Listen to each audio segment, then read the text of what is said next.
This recording is an activity related to your course NENG 4103. So I'm going to read the text that appears on the screen, and then I will ask you to do a couple of more activities. So let's start this by reading the text. Kristen and Steve. Rehearsal dinner. Mr. and Mrs. Hamilton Spinks request the pleasure of your company for dining and celebration honoring Kristen Hanahan and Steve Spinks, Friday, June 6th, 2014 at 7 o'clock. The Open Lounge, 2647 Maple Avenue. Regrets only to Nancy at 870-879-2465. I will repeat the text again. Kristen and Steve. Rehearsal dinner. Mr. and Mrs. Hamilton Spinks request the pleasure of your company for dining and celebration honoring Kristen Hanahan and Steve Spinks, Friday, June 6th, 2014 at 7 o'clock. The Open Lounge, 2647 Maple Avenue. Regrets only to Nancy at 870-879-2465.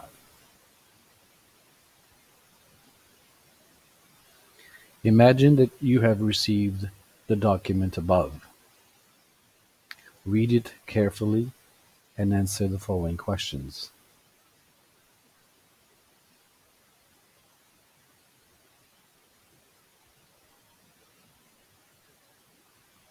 Questions.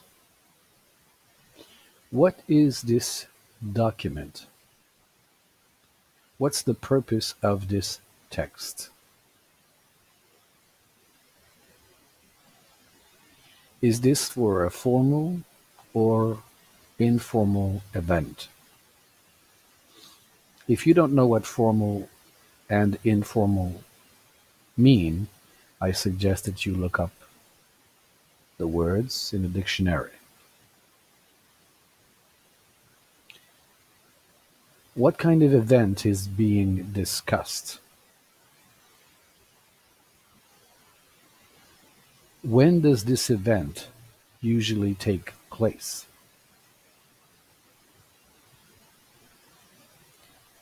Will there be food served at this event? What makes you say so?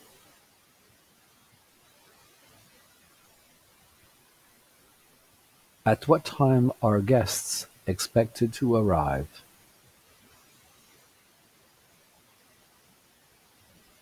Are the hosts the parents of the bride or the parents of the groom? I suggest that you look up a few words. For example, guests, hosts, bride, groom. If you look up these words, you will have a better understanding of this situation. For what reason should you contact the hosts? What is the preferred way to respond? Is there a deadline for a response? Again, I suggest that you look up the word deadline. Deadline. Notice here we have the word respond and response. Respond is the verb, response is a noun. To respond is an action. A response is a thing, an object. It's a noun. What country, province, or state does Nancy live in?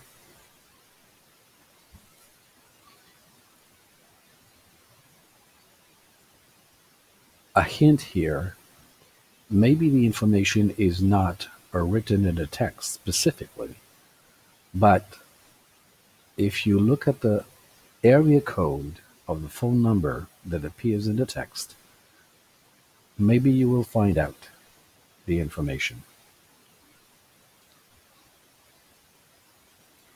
Let's look at two situations.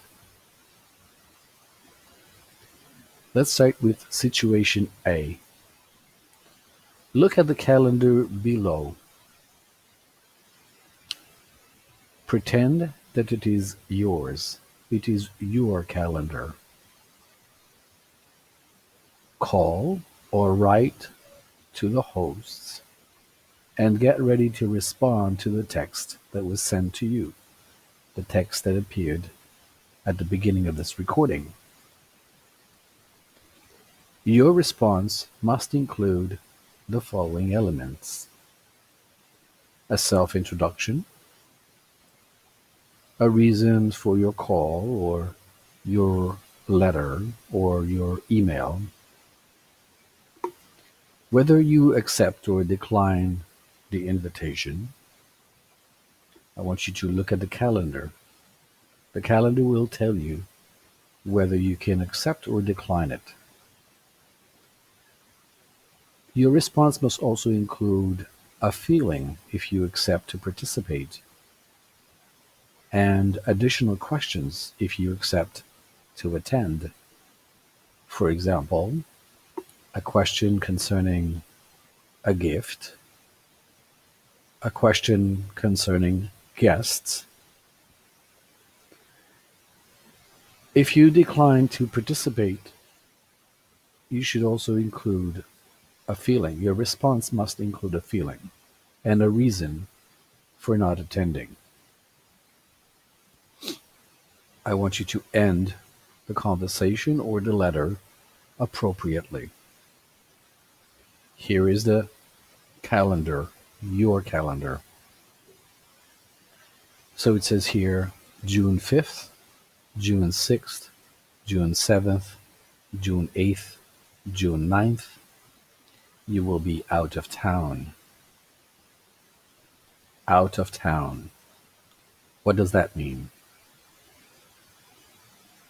If you don't know, look it up. Here is situation B.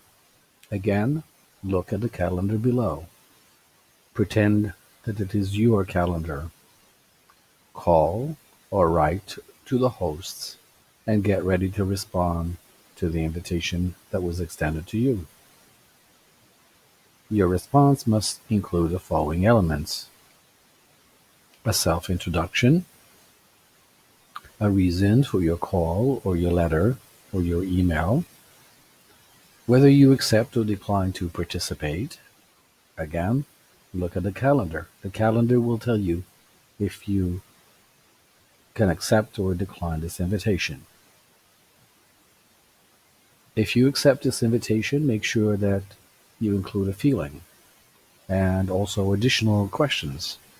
For example, a question concerning a gift or concerning guests. Make sure that you include a feeling if you decline to be present, and also a reason for not attending.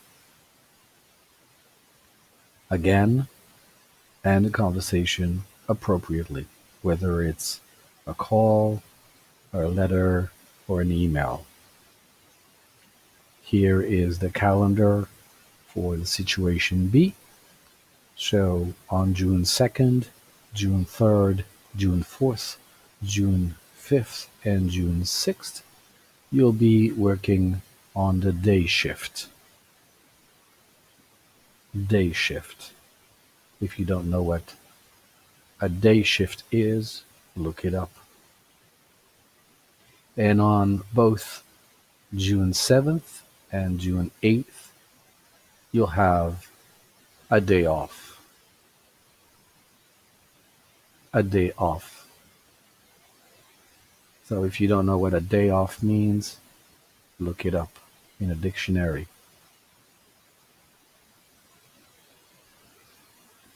So you can choose between situation A or situation B.